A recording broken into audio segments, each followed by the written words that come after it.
नमस्कार मित्रों, स्वागत है आप सर्वेनु ધોરણ 10 ના વિષય વિજ્ઞાન અને ટેકનોલોજીના પ્રકરણ નંબર 7 નિયંત્રણ અને સંકલન અને એમનો આ ક્લાસ છે ક્લાસ નંબર 4 એમની અંદર આપ સર્વેનું ફરી વખત હાર્દિક સ્વાગત કરું છું।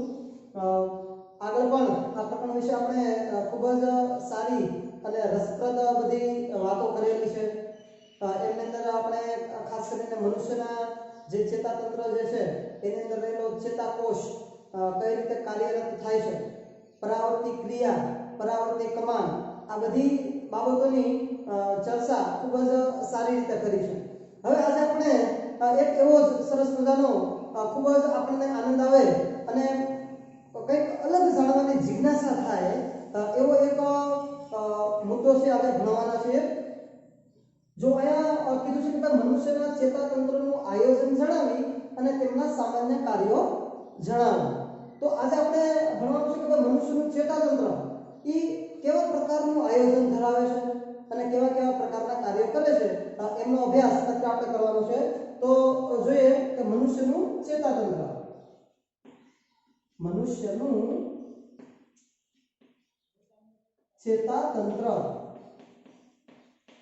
આ પ્રથમ આપણે એનું આયોજન જોવાનું છે કે મનુષ્યનું ચેતાતંત્ર શેનું શેનું બનેલું હોય છે અને પછી એમ જોવાનું છે કે ભાઈ એના જે ભાગો છે એ કેવા કેવા પ્રકારના કાર્યો કરે છે।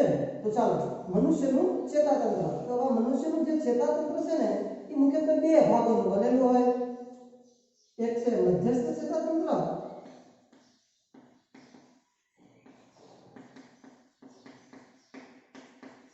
જેને CNS તરીકે પણ ઓળખવામાં આવે છે અને બીજું છે પરિવર્તી ચેતાતંત્ર। પરિવર્તી ચેતાતંત્ર એને PNS તરીકે ઓળખવામાં આવે છે। મધ્યસ્થ ચેતાતંત્ર CNS એટલે કે સેન્ટ્રલ નર્વસ સિસ્ટમ અને પરિવર્તી ચેતાતંત્ર એને અંગ્રેજીમાં PNS peripheral nervous system, peripheral nervous system એના તરીકે ઓળખવામાં આવે છે। તો મનુષ્યનું ચેતાતંત્ર મુખ્યત્વે આ બે ભાગોનું બનેલું હોય છે। પછી આ મધ્યસ્થ ચેતાતંત્ર છે ને એ ફરી પાછા બે ભાગો ધરાવે, એક મગજ અને બીજું કરોડરજ્જુ। મધ્યસ્થ ચેતાતંત્ર મગજ અને કરોડરજ્જુનું બનેલું હોય, જ્યારે પરિવર્તી ચેતાતંત્ર જે છે એની અંદર મગજ સાથે સંકળાયેલી મસ્તિષ્ક ચેતા અને કરોડરજ્જુ સાથે સંકળાયેલી કરોડરજ્જુ ચેતા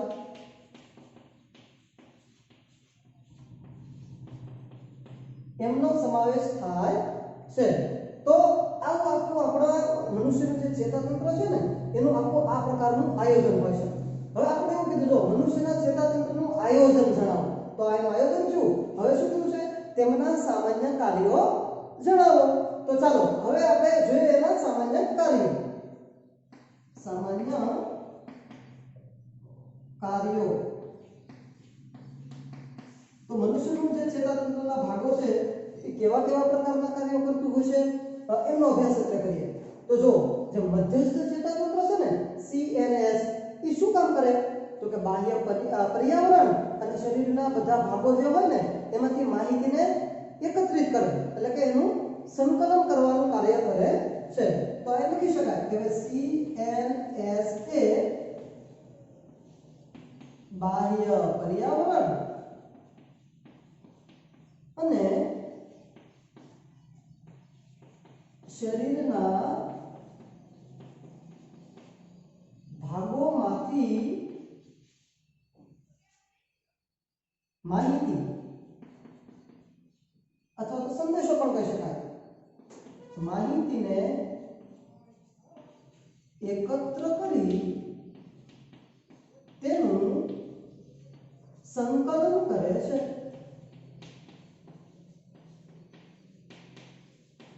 શું કાર્ય કરે છે? CNS એટલે કે સેન્ટ્રલ નર્વસ સિસ્ટમ, તો કે બાહ્ય પર્યાવરણ આસપાસના આપણા પર્યાવરણમાંથી અને શરીરના તમામ ભાગોમાંથી માહિતીને એકત્ર કરે, ભેગી કરે અને એનું સંકલન કરવાનું કાર્ય છે એ કરે છે। આ ઉપરાંત બીજું કાર્ય આપણે જોઈએ કરોડરજ્જુ। તો કે ભાઈ કરોડરજ્જુ પરાવર્તી ક્રિયા સાથે સંકળાયેલ હોય છે। પરાવર્તી ક્રિયા સાથે સંકળાયેલ હોય છે।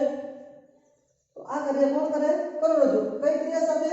તો કે પરાવર્તી ક્રિયા સાથે। આપણે પરાવર્તી ક્રિયાનો અભ્યાસ કરી ગયેલા છે એટલે આપણને ખ્યાલ છે કે પરાવર્તી ક્રિયા કોને કહેવાય। પછી આપણું જે મગજ છે એ મગજ શું કામ કરે? તો કે ભાઈ મગજ છે ને એ શરીરના તમામ ભાગો જે છે એનું નિયમન અને નિયંત્રણ કરવાનું કાર્ય કરે છે। ત્યાં લખતો નથી પણ આપણે યાદ રાખવાનું છે કે મગજ શરીરના તમામ ભાગોનું નિયમન અને નિયંત્રણ કરવાનું કાર્ય કરે છે। પછી પરિવર્તી ચેતાતંત્ર જેને પીએનએસ કહેવાય, પેરિફેરલ નર્વસ સિસ્ટમ, તો એ શું કામ કરે છે? પરિવર્તી ચેતાતંત્ર। તો કે ભાઈ પરિવર્તી ચેતાતંત્ર જે છે ને એ સીએનએસ એટલે કે આ એકલા નથી કે ભાઈ પરિવર્તી ચેતાતંત્રને ટૂંકમાં આપણે શું કહીએ કે પીએનએસ કે સીએનએસ અને શરીરના ભાગોનું જોડાણનું કાર્ય કરે છે। શું કામ કરે છે? પરિવર્તી ચેતાતંત્ર તો કે સીએનએસ સેન્ટ્રલ નર્વસ સિસ્ટમ અને શરીરના ભાગોનું જોડાણ એકબીજા સાથે જોડવાનું કાર્ય કરે છે। તો આટલી વાત આપણા મનુષ્યના ચેતાતંત્રનું આયોજન અને તેમના સામાન્ય કાર્યો અંગે આવશે। તો આપણે બધાને આ બાબત સમજાઈ ગઈ છે। તો હવે આપણે આનાથી પણ હજી ખૂબ જ સારો મુદ્દો અને આપણે બધાને એમના વિશે જાણવાની ખૂબ જ ઈચ્છા થાય, એવી જિજ્ઞાસા ઉત્પન્ન થાય અને આપણા માટે પણ એક ખૂબ જ અગત્યનો જે મુદ્દો છે એમના વિશે હવે આપણે અભ્યાસ કરવાના છીએ। તો એ મુદ્દો જે છે એ છે આપણા બધાની અંદર રહેલું અને આપણું કમ્પ્યુટર, આપણી રીતે કહીએ તો એ છે મનુષ્યનું મગજ કે જેની અંદર બધી જ માહિતીનો શું થાય છે?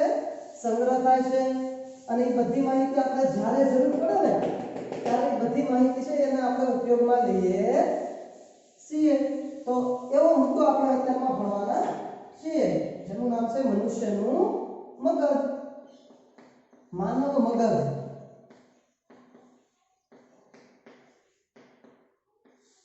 હવે સામાન્ય રીતે આવો શબ્દ આવે તો આપણા મનની અંદર ઘણા બધા પ્રકારના પ્રશ્નો થાય। આ માનવ મગજ છે એક તો આપણે જોયેલું તો છે નહીં, બીજા મનુષ્યનું કે આપણું મગજ આપણે જોઈ શકતા તો છીએ નહીં, અને આપણને સામાન્ય રીતે ઘણા બધા સવાલો ઉત્પન્ન થાય કે આ મનુષ્યનું મગજ છે એ કેવડું હશે, એ કેવા કેવા પ્રકારના કાર્યો કરતું હશે, આ મનુષ્યનું મગજ શેનું બનેલું હશે, કેમ આટલી બધી યાદ શક્તિ આપણને રહેતી હોય છે આ મનુષ્યના મગજની અંદર, આ બધી માહિતી ક્યાં સંગ્રહ થતી હશે, કોણ કેવા પ્રકારના કાર્યો કરતું હશે, આવા અનેક પ્રશ્નો આપણા મનની અંદર ઉદ્ભવતા હોય છે।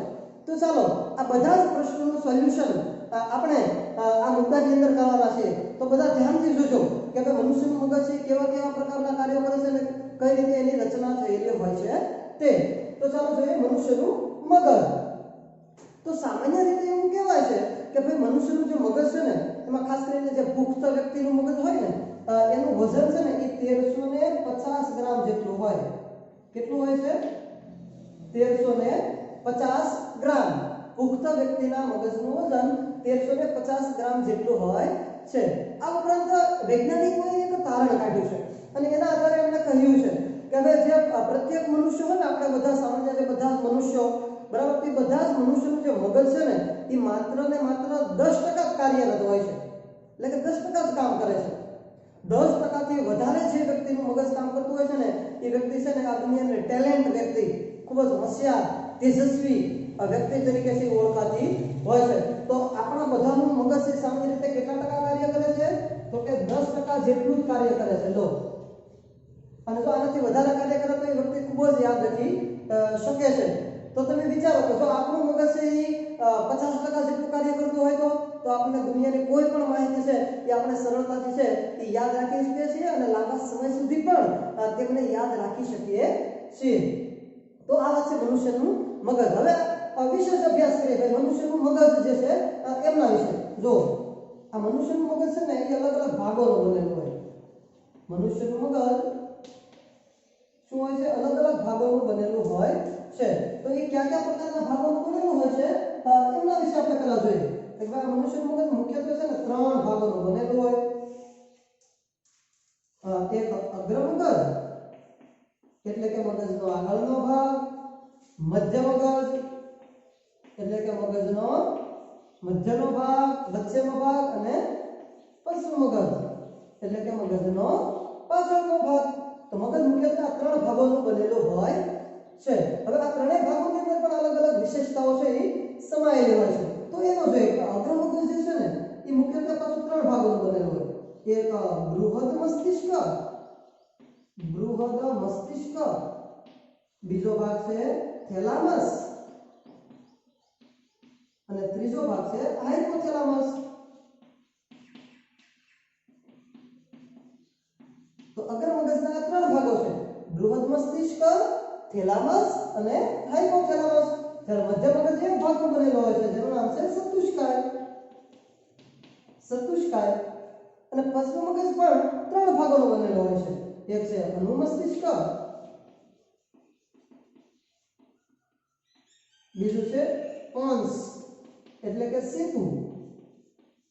અનુમસ્તિષ્ક, સેતુ અને લંબ મજ્જા. આ 3 ભાગોનું બનેલું હોય છે પશ્ચ મગજ.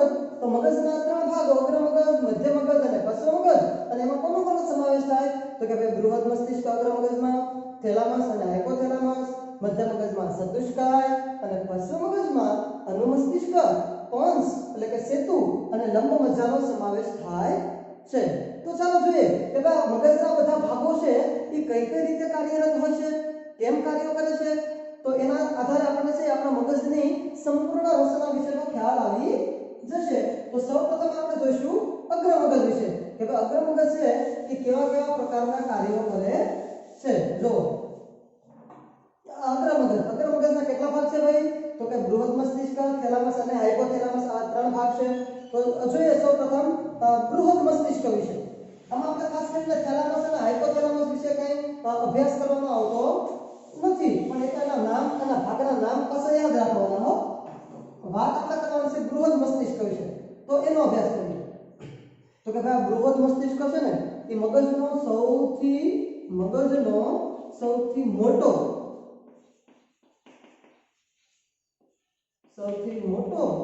અને જટિલ ભાગ છે. આવો પ્રશ્ન પૂછાઈ શકે હો કે ભાઈ બૃહદ મસ્તિષ્ક છે એ એમ પૂછાય છે કે ભાઈ મગજનો સૌથી મોટો અને જટિલ ભાગ કયો છે? તો કે બૃહદ મસ્તિષ્ક છે. આ બૃહદ મસ્તિષ્ક છે ને એ બૃહદ મસ્તિષ્ક એના રક્ષણાર્થે અથવા તો એનું જે રક્ષણ થાય છે એના માટે એને ફરતે છે બૃહદ મસ્તિષ્ક ગોળાર્ધ આવેલા હોય. શું આવેલા હોય? બૃહદ મસ્તિષ્ક ગોળાર્ધ. શું આવેલું છે? બૃહદ મસ્તિષ્ક ગોળાર્ધ આવેલા હોય છે. આ ઉપરાંત આ બૃહદ મસ્તિષ્ક છે ને એમના રક્ષણ માટે છે ને એ ફરતે એક આવરણ આવેલા છે. 3 પ્રકારના આવરણ હોય છે જે કેલોસમ કાય નામના પટ્ટા વડે જોડાયેલા હોય. કેવા નામે? કેલોસમ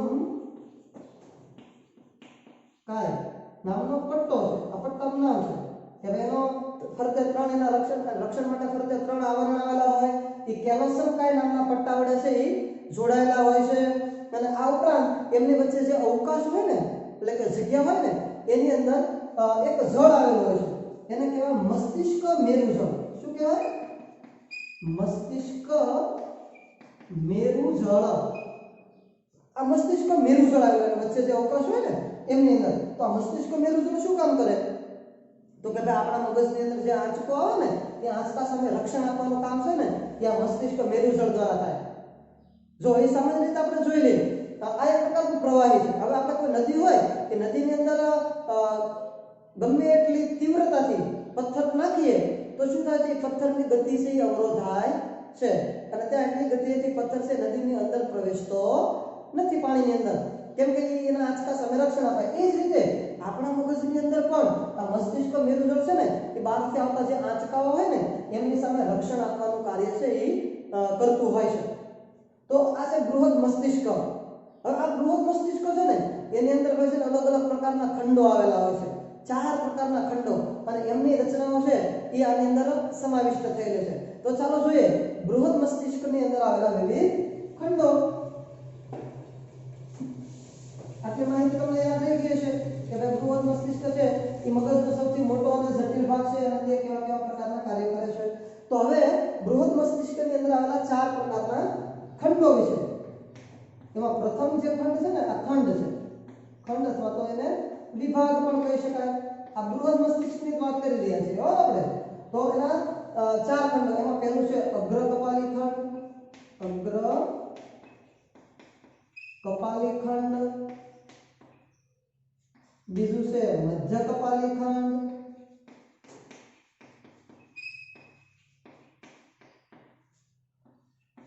ત્રીજું છે પશ્વ કપાલી ખંડ અને ચોથો શંખક ખંડ. શંખક ખંડ.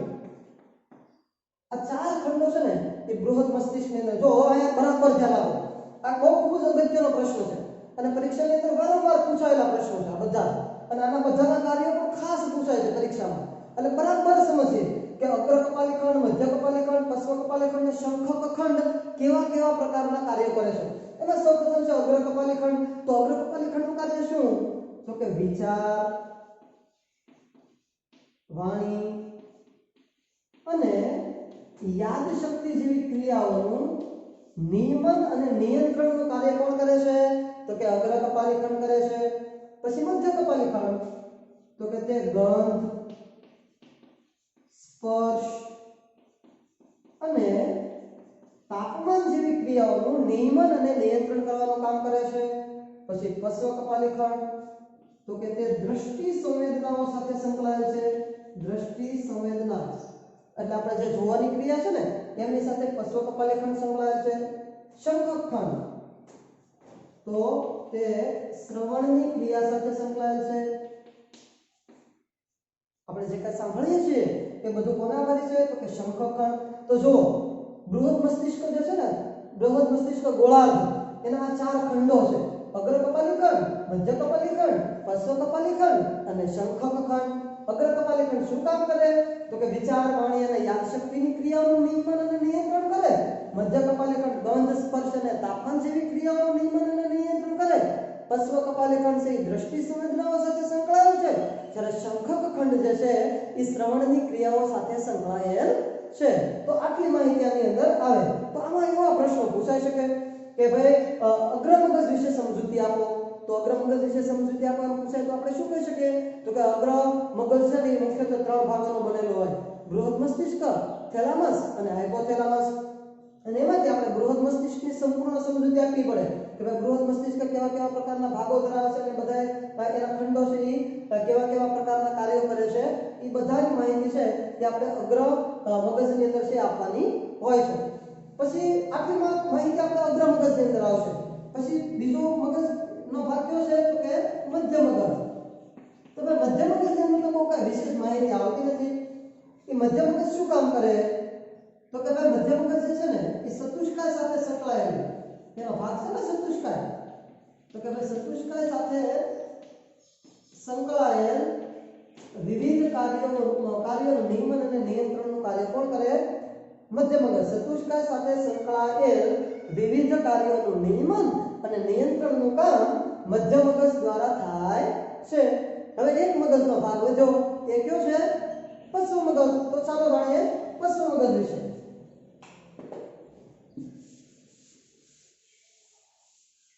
તો પશ્વ મગજની અંદર આપણને યાદ કરો કે પશ્વ મગજમાં કયા ભાગો આવે છે? આપણને ખ્યાલ છે કે પશ્વ મગજ જે છે ને એની અંદર મુખ્યત્વે 3 ભાગોનો સમાવેશ થાય છે. કયા 3 ભાગોનો સમાવેશ થાય છે તે યાદ હશે તમને. હમણાં જ આપણે ભણ્યા છે પશ્વ મગજની અંદર કયા 3 ભાગો આવે છે એમના વિશે. તો કે ભાઈ પશ્વ મગજ છે ને મુખ્યત્વે 3 ભાગોનો બનેલો હોય. એક છે ઈ અનુમસ્તિષ્ક, બીજો ભાગ પોન્સ એટલે કે સેતુ અને ત્રીજો ભાગ છે લંબ મજ્જા, આ ત્રણ ભાગોનું પશ્વ મગજ બનેલું હોય. ચાલો હવે આના કાર્ય વિશે જોઈએ કે પશ્વ મગજની અંદર અનુમસ્તિષ્ક છે એ કેવા કેવા પ્રકારના કાર્યો કરતું હશે. તો કે ભાઈ અનુમસ્તિષ્ક છે ને એ શરીરનું સમતોલન જાળવે. શું કામ કરે? શરીરનું સમતોલન જાળવે. એની અંદર શું? તો કે જો આપણે નાચવું,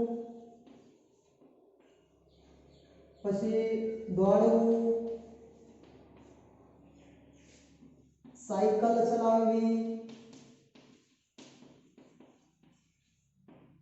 આ બધી ક્રિયાઓનું નિયમન અને નિયંત્રણનું કામ કોણ કરે? તો કે અનુમસ્તિષ્ક કરે. શરીરનું સમતોલન જાળવે. આપણે નાચતા હોઈએ, ડાન્સ કરતા હોઈએ તો ડાન્સ કરતા કરતા આપણાથી પડી જવાતું નથી, ત્યારે પણ આપણા શરીરનું સમતોલન રહે છે. દોડતા હોઈએ તો દોડતા દોડતા પણ આપણે પડી જતા નથી. પછી સાયકલ ચલાવતી વખતે પણ પડી જતા નથી. સિવાય કે કોઈની સાથે અકસ્માત થાય અને વચ્ચે ખાડો અને એવું બધું આવે તો વાત અલગ છે. બાકી આપણા શરીરનું સમતોલન ગુમાવી દઈએ અને એના કારણે પડીએ, આવી ઘટના બનતી નથી. તો આ બધું કોને આભારી છે? તો કે અનુમસ્તિષ્કને આભારી છે. હવે સેતુ, જેને કોન્સ તરીકે પણ ઓળખવામાં આવે, તો એ શું કામ કરે? તો કે એ છે ને શ્વાસોશ્વાસની ક્રિયા સાથે સંકળાયેલ છે. કોની ક્રિયા સાથે?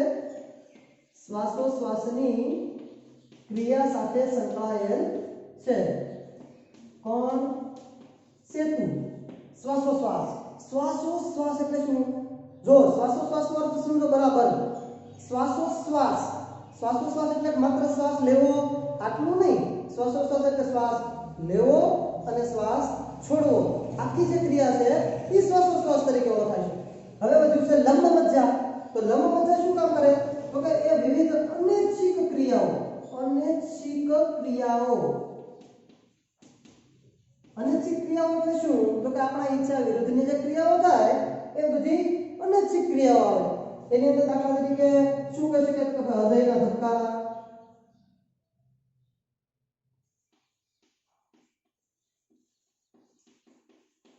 પછી લોહીનું દબાણ,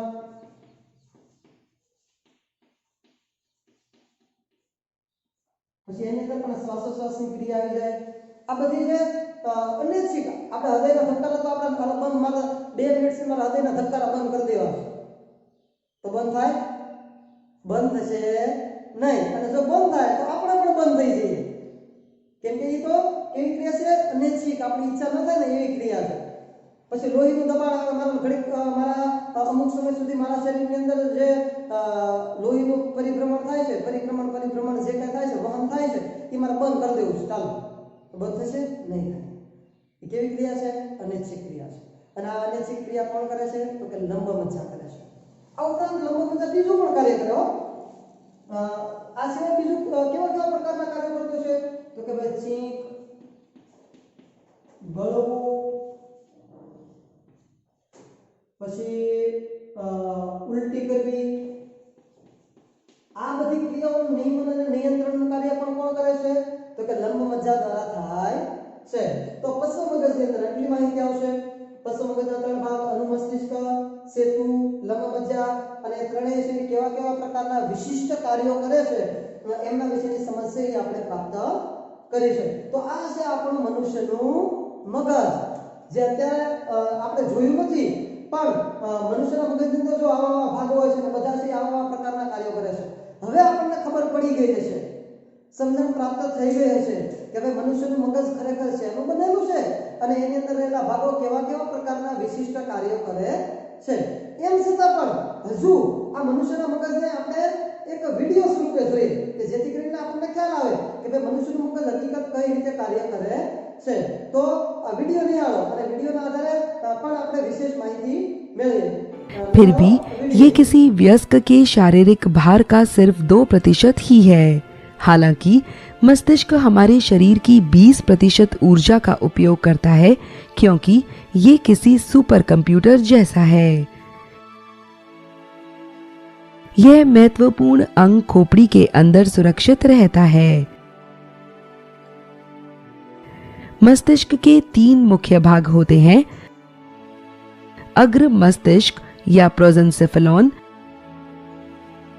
मध्य मस्तिष्क या मीजेंसेफेलॉन और पश्चिम मस्तिष्क या रोम्बेनसेफेलॉन। मस्तिष्क के विभिन्न भाग शरीर के विभिन्न अंगों से संदेश प्राप्त करते हैं और अपने कार्य पूर्ण करते हैं। अग्र मस्तिष्क का मुख्य सोचने वाला और स्मृति संजोने वाला भाग है। यहाँ विभिन्न हिस्से होते हैं जो सभी ज्ञानेंद्रियों से आवेग प्राप्त करते हैं। इसके चलते मस्तिष्क के विभिन्न भाग सुनने, सूंघने, देखने, चखने आदि विशिष्ट कार्यों को पूर्ण करते हैं। अग्र मस्तिष्क का ही हिस्सा हाथों, टांगों आदि को प्रतिक्रिया देकर उन्हें गतिविधि करने लायक बनाता है। मस्तिष्क के पृष्ठ भाग में उपस्थित अनुमस्तिष्क या सेरिबेलम गतिविधि करते वक्त संतुलन बनाए रखने का काम करता है। हमें सांस लेने, दिल तक खून भेजने, खाना पचाने आदि क्रियाओं को करना याद नहीं रखना पड़ता। पश्चिम मस्तिष्क, खास तौर पर इसका मेडुला वाला भाग, ऐसी जरूरी क्रियाओं का नियंत्रण करता है। मध्य मस्तिष्क बहुत छोटा होता है और आंख की गतिविधि और सुनने और देखने से संबंधी क्रियाओं में अहम भूमिका निभाता है। मस्तिष्क के विभिन्न भाग किसी कार्य को साथ मिलकर बेहतरीन ढंग से पूर्ण करने के लिए आपस में सूचना का आदान प्रदान करते हैं। पश्चिम मस्तिष्क के पोंस और मध्य मस्तिष्क सूचना के विनियमन में अहम भूमिका निभाते हैं। इस तरह हमारा जटिल मस्तिष्क हमारे माहौल में ढलकर शरीर की अहम क्रियाओं को नियंत्रित करके और खराब परिस्थितियों से निपटने के लिए जरूरी ज्ञान को विकसित करके हमें जिंदा बने रहने में मदद करता है।